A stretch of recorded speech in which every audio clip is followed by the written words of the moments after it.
I just find it super fulfilling to hear other people's thoughts and engage in conversation.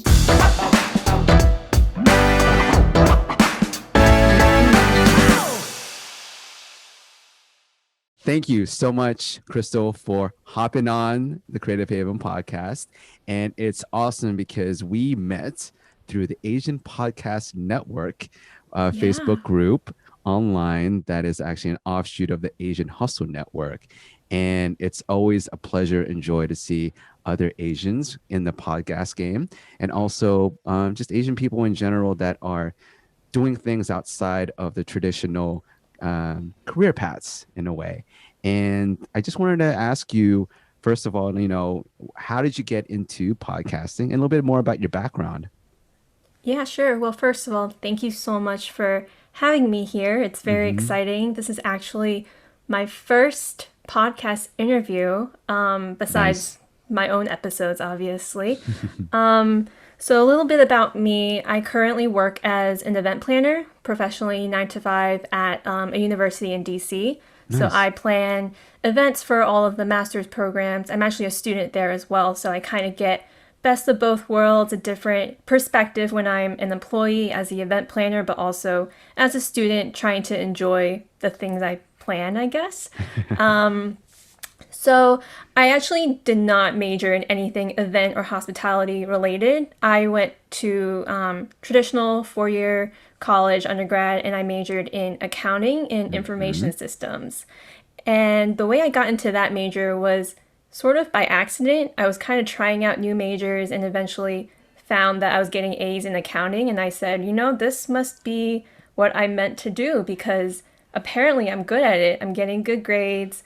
I'm making connections. Like I might as well just go for it. It looks like a pretty good field, right? I knew nothing about accounting or the corporate world as, a 20, 21-year old.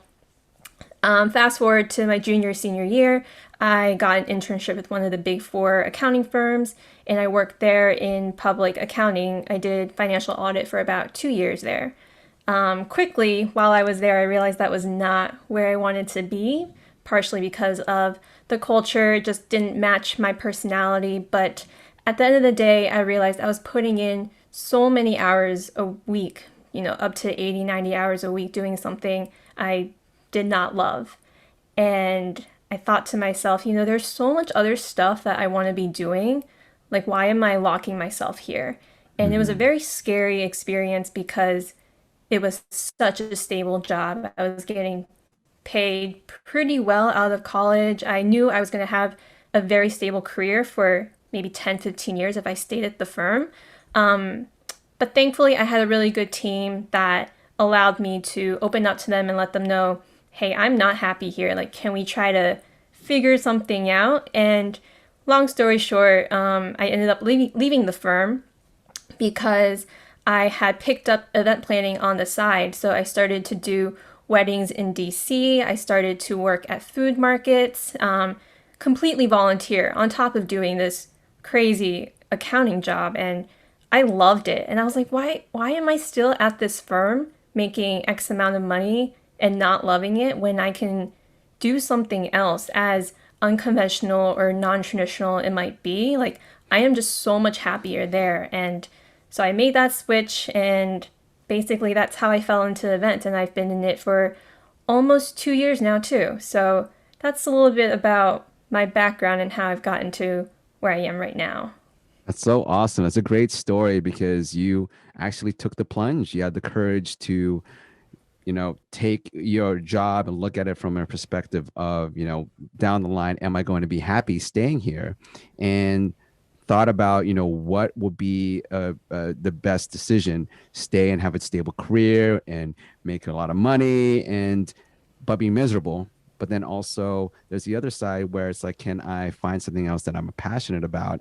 And it may be uncertain, but I feel this is going to be right for me and my mental health and just my career in general. And I applaud you for taking that leap because there are a lot of people out there who don't want to take that leap and people who are stuck at jobs they don't like and they're doing it just so that they could impress their parents, that they could, have society appreciate what they're doing, whatever it is. Sometimes people feel that they need to have a quote unquote stable job or a 9 to 5 job or career in order for them to feel valuable in society.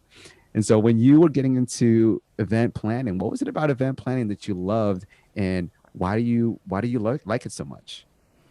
Yeah, I think the biggest thing about event planning is this idea that I can bring so many different people together.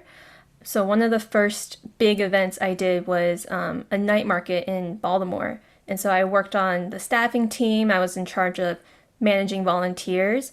And so, from my position, I could kind of see the event unfold throughout the night. And I saw all these guests come in, all these volunteers who didn't know each other, but throughout the evening, they just became like family. They became community. They learned from each other. They made connections. I saw people giving out business cards, and I was like, wow, I was part of a team that helped other people create these connections. Nice. And I realized the power of events. Like, I didn't need to talk to any of these people, but being behind the scenes, I had such an integral role in allowing these people to connect and to learn from each other, whether it was learning from each other or learning about something together.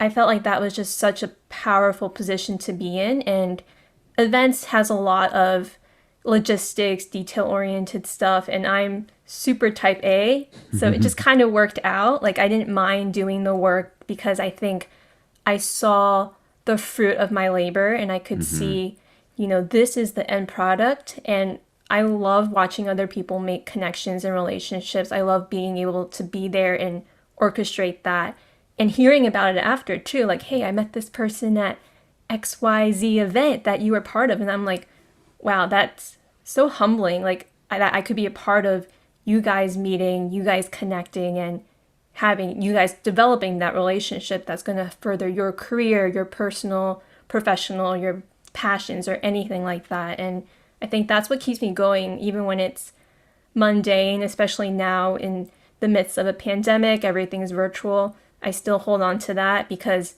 there's still so many connections that can still be made. Like, look at us right now. We're doing a podcast via Zoom. Like, who would have Yeah. thought?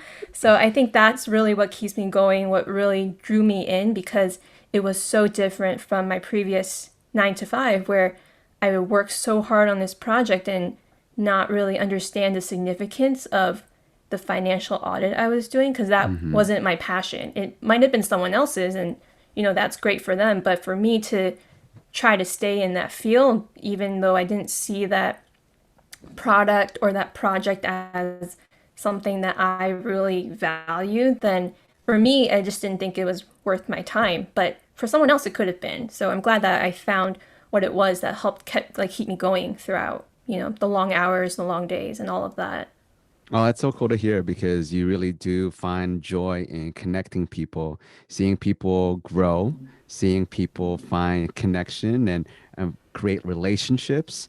And a lot of people who are part of networking events or just events in general, they don't see what's behind it. They don't see that there's an Yeah. actual plan behind the way it's set up, how the scheduling is set up, and how it's made to actually create joy, and also a lot of delight for the people there to enjoy the event, but also enjoy each other. And that's Mm-hmm. something that I miss about pre-COVID were events. I really do Yeah. miss going to networking events and of course concerts and festivals or whatnot.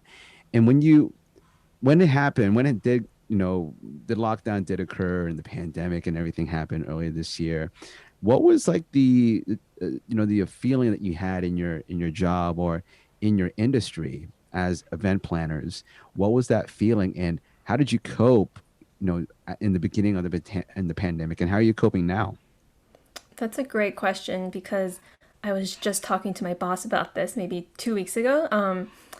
I think at the very beginning, so March, April ish, I was scared. I felt like I lost my job security because event planning completely rests on having a physical space, bringing people together. And with social distancing suddenly becoming a thing, I was so confused. We had events that were canceled, we had postpone events and all of that kind of stuff. And I just didn't know what to expect with my job. I think the biggest area that I had to adjust or adapt to was learning technology. And my company's always used Zoom before, but I never had to be the one managing a Zoom webinar or a Zoom conference call. And I was like, what are all these settings? Like, I went to seminars, I took like classes on how to, manage virtual events. And there's this new term that's out there called an event technologist. And I don't know if that's been around for a really long time or if it just became a thing, but now that's a thing. And I feel like that's sort of what I've become because we're not doing catering, we're not able to rent space. And those were things I really enjoyed. Like, who doesn't love food and who doesn't like going to pretty venues and stuff? Like, those are my favorite parts of events and weddings.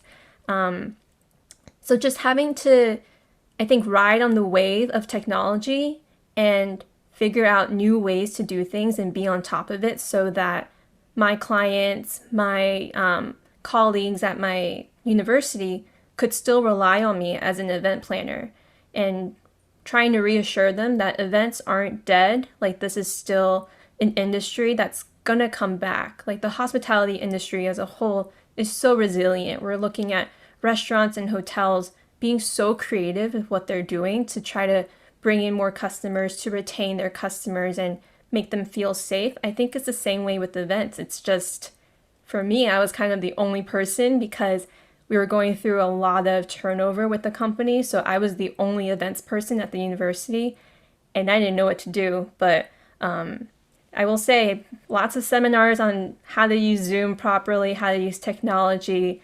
effectively and creatively so that people don't get bored of being in a Zoom happy hour or a Zoom call and trying to keep things lively for them so they're actually excited to attend.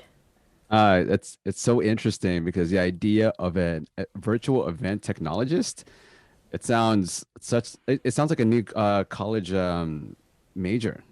Right? Yeah. Down the line, we're gonna have event technologist certifications and majors and degrees.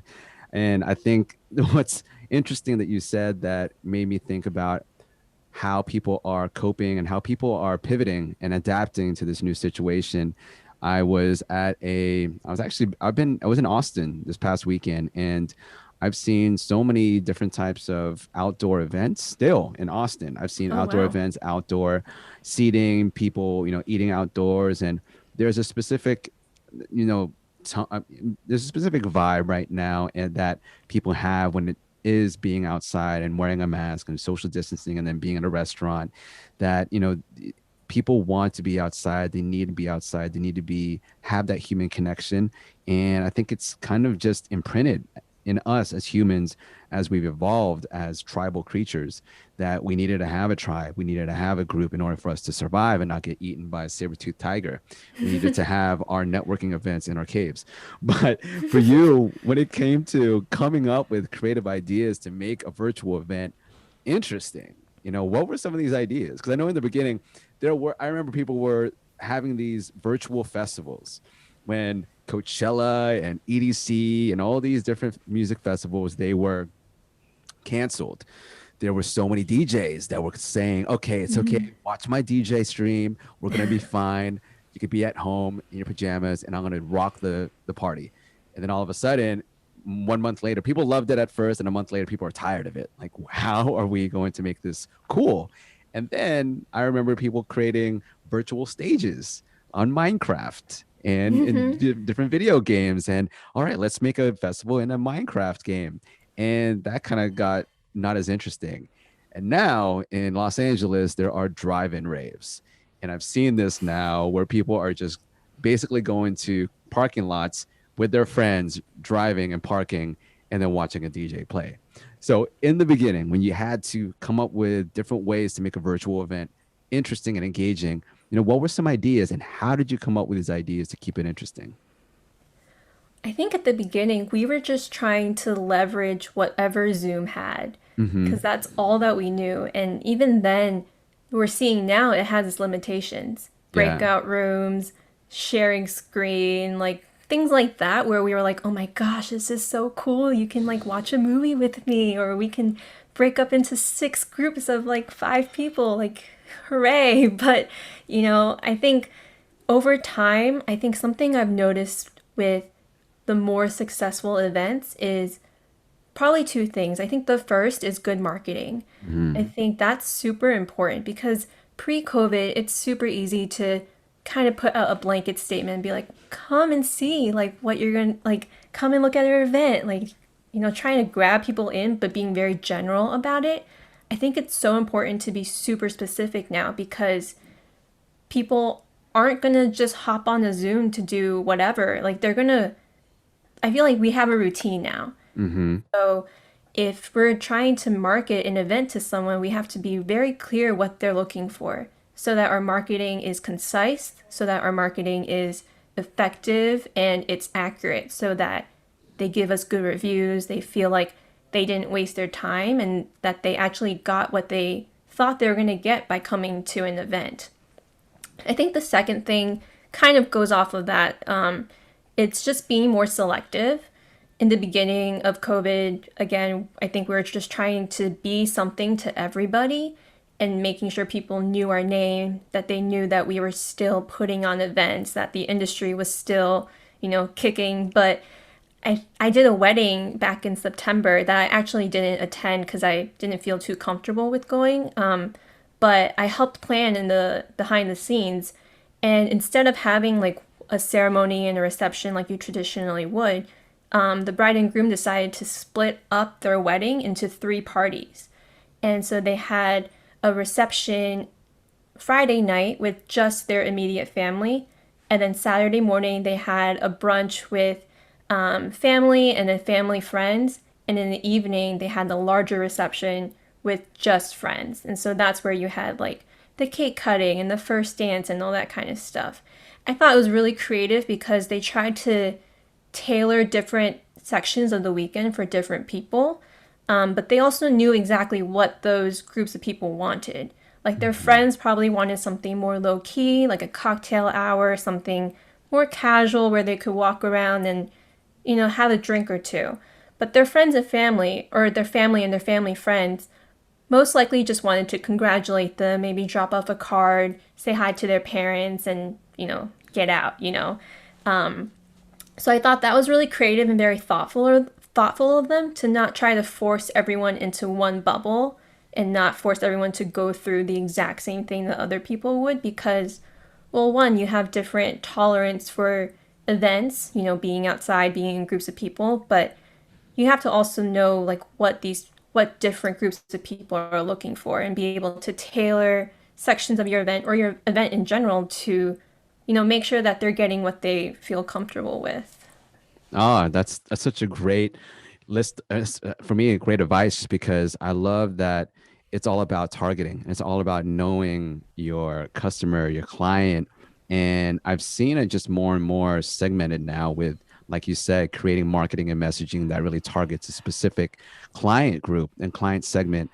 And it's always coming down to your emails and segmenting out your emails and how do they respond and engage with certain emails, and also how can you determine post event what was great and what didn't work, and use that data to actually inform your next decisions for your next event.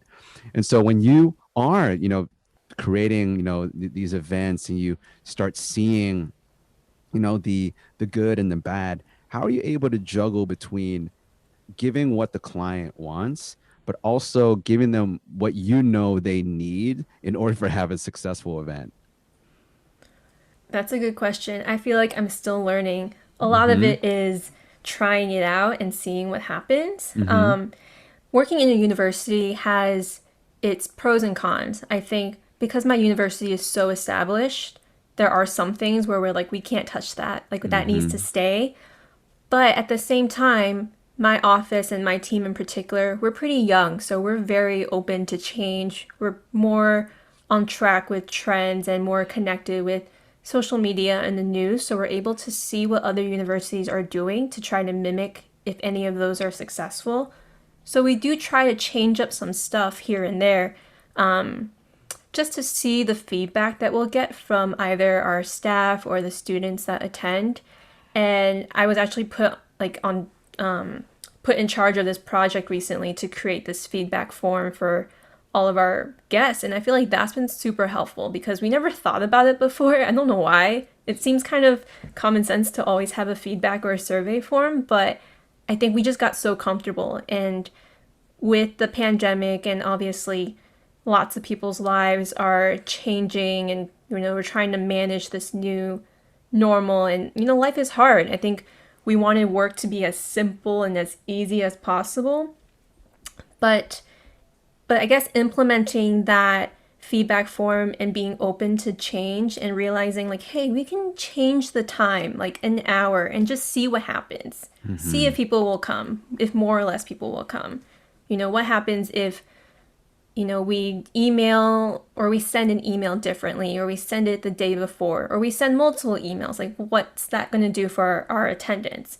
Things Hmm. like that. We try to sprinkle in change every once in a while and to not be afraid of what's going to happen. Because right now, I think there is a lot more grace in, the world maybe when Hmm. things don't work with technology or you're trying new things. And sometimes you have to apologize if things don't work out. But I feel like, at least in the realm I work in, there is a little bit more grace with things that might not, play out the way that we expected to.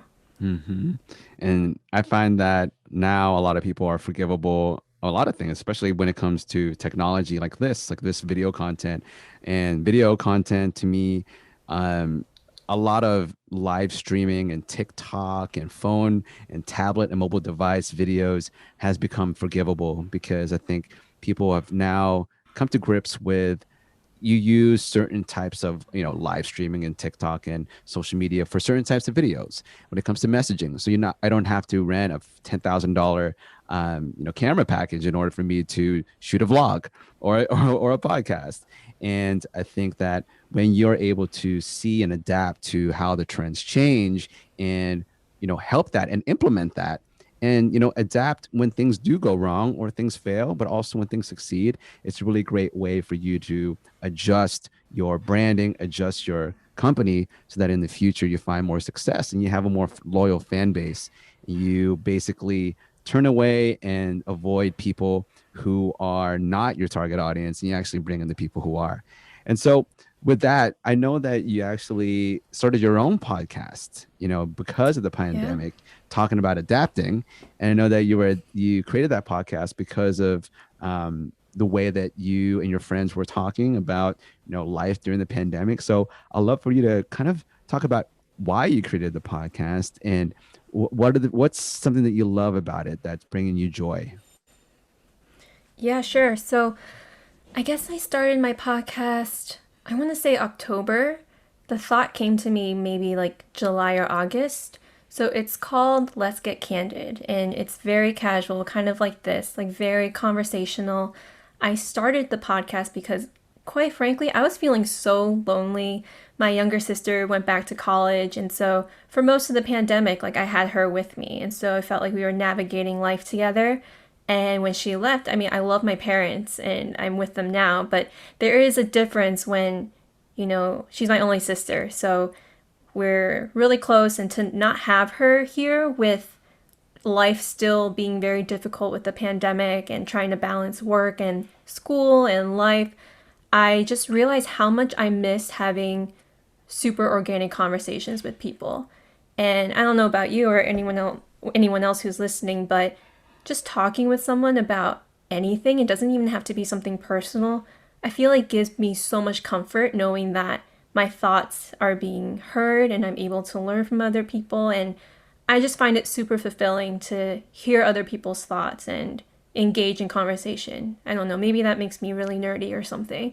But I decided to start the podcast on a topic that I get asked a lot, and we actually just talked about it, just my switch from accounting into events.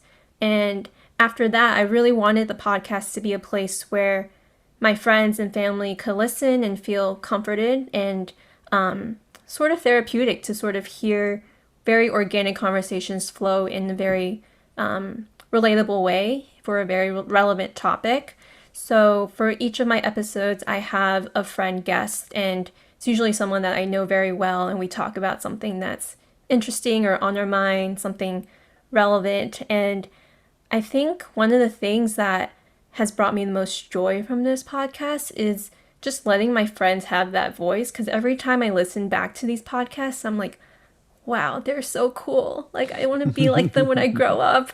And, they're just normal people. They're not celebrities. Like, they work 9 to 5s. They're just normal. We're all suburban people here out in Maryland and mostly in Maryland. And I think that's been really cool to just sort of see how the responses have been towards the podcast, and people are just like raving over my friends, and I'm like, that's so cool. Like, if I I don't know, if I could just retire from life, like that would be just one of my greatest achievements, I think. Like, just giving my friends that platform, I think is just really, really awesome. I'm like nerding out over here. That's beautiful. I think that's a compliment to all your friends because apparently you are the curator of amazing people over there in Maryland. So we all need to become friends with Crystal because she knows all the cool ones.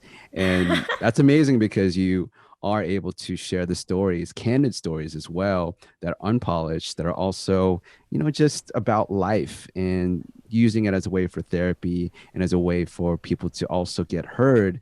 It's a powerful, tool. It's really powerful during these days when people don't feel heard, and also when people feel lonely.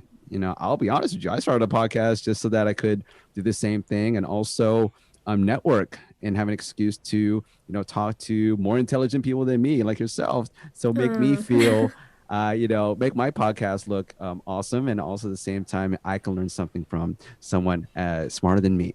So I think that it's pretty cool that you created this platform for your friends and yourself to, just talk and also, let things go and let things go Hmm. out of their heart. And rather than just talking about a few points that you've created beforehand that you wanted to get off. Because I used to do that too. I used to have my set list of questions and everything I needed to have and have a structure. And to be honest, I'm really good at just talking, and I may not be the most articulate in the world, but I also think that I can get the most authentic conversations out of people.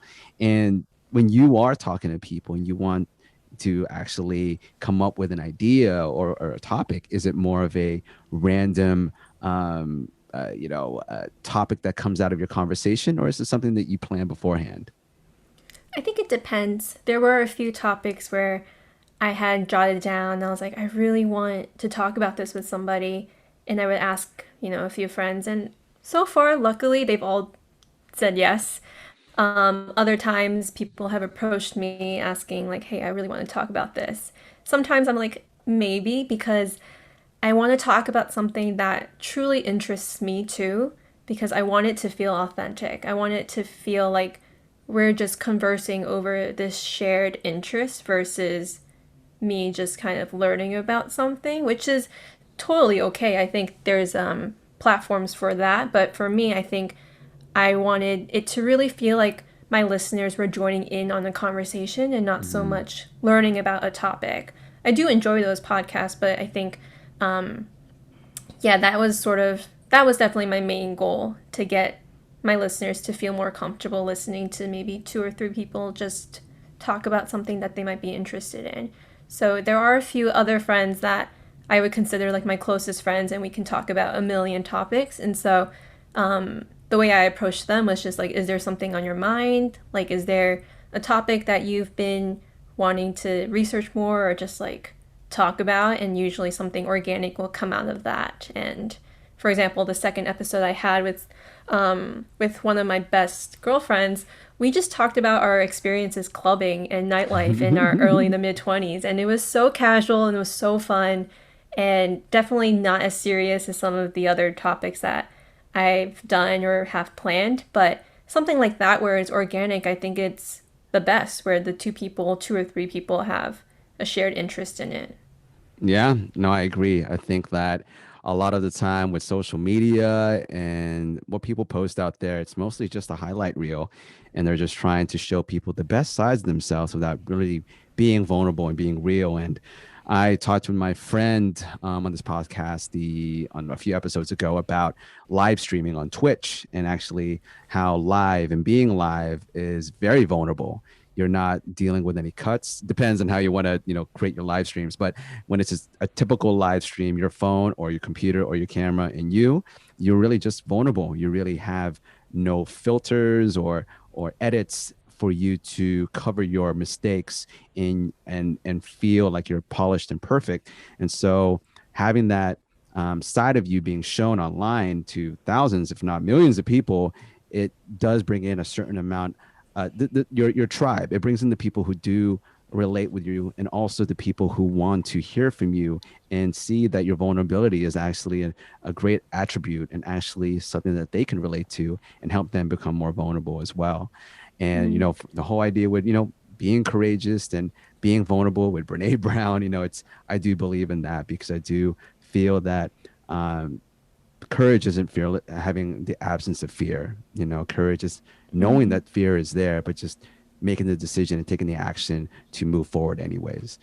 And mm. so when you are coming up with ideas for the event planning and also for your podcast and whatnot, like, how do you get into your creative flow? Like, how do you get into a creative state where you can come up with an amazing idea and produce an amazing event? Yeah, honestly, sometimes I struggle with seeing myself as a creative person. Mm-hmm. I think through the podcast, through event planning, I also do like YouTube vlogs here and there. My Nice. friends are always like, "You're so creative." And I'm like, I really don't think so sometimes. I think because of the trap of social media, comparing myself to other people or seeing what I want to be like in the future, like having that goal for myself. And I don't feel like I'm quite there yet. But I will say, when I think about topics or new things to showcase in my daily lifestyle vlogs or travel vlogs or whatever it might be, it really helps to just take notes a lot. So for me, I am always thinking. There's always something on my mind, and whether I'm at work or at school or just watching something, if there is anything that piques my interest, I jot it down. Whether it's something I'm thankful for, whether it's something that I want to learn more about, I try to write everything down so that I go back to it later and I think about how can I make this interesting for someone to listen to, because I want to share my perspective on it. And so over the past few months during quarantine, I think just with the amount of extra time I've had, I've followed a bunch of different influencers, different content creators that I never would have had the time to do before because of how different life was beforehand.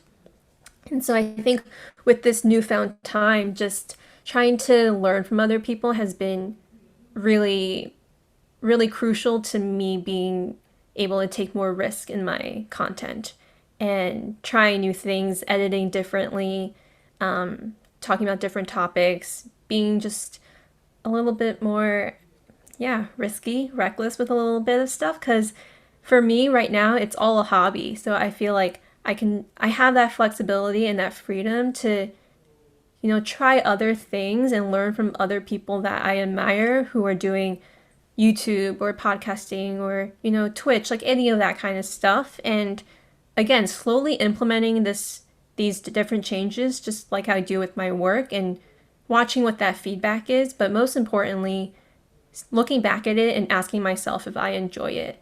Because that's why I put these things out, right? Because I am having fun and I hopefully am putting out something that if I were not me, like I would enjoy. So I think having that checks and balances is always important, trying to see one, if I'm still enjoying my content, if I'm making changes or adapting changes to it, or the feedback I'm getting from other people too. And it's kind of this fine line, but I'm trying to manage that right now. No, no, it's great what you just said, because you are taking notes every time that you're thinking. So you're always finding inspiration and insight from the environment around you or whatever you're doing. You know, you're jotting down your ideas and then you're taking risks. You're not afraid to actually try new things and to find that perfect, or not even the perfect, but like something that you enjoy doing and something that your fans, your audience also enjoys as well. So it's always taking those risks and being able to not be afraid of doing something new or changing what you thought was something that you wanted to do or something that was going to work. And at the same time, you're modeling successful Twitchers and influencers and Instagrammers and YouTubers. So you're seeing the successful influencers and creators out there and seeing what works for them, putting that, adding that and adapting that with your own content, with your own creative work.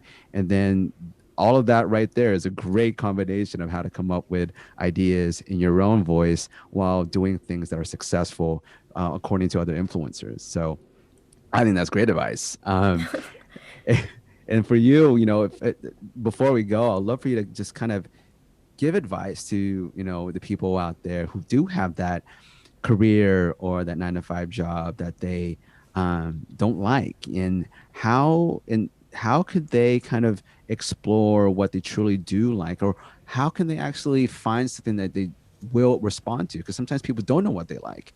Sometimes people are stuck in a situation where they're at a job but they don't have a quote unquote passion and they have no idea what to do. So what would be your advice for them to make that next step?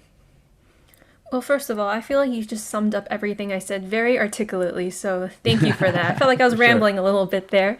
No, you had some gems. Um, and I promise this is not a plug, but basically my first podcast episode is answering that question. Like, how do you Hmm. make that switch, especially when you don't know what you want to do? Because that's where I was when I was in that accounting firm. I didn't know what else I liked because all I knew was accounting and business in the corporate world.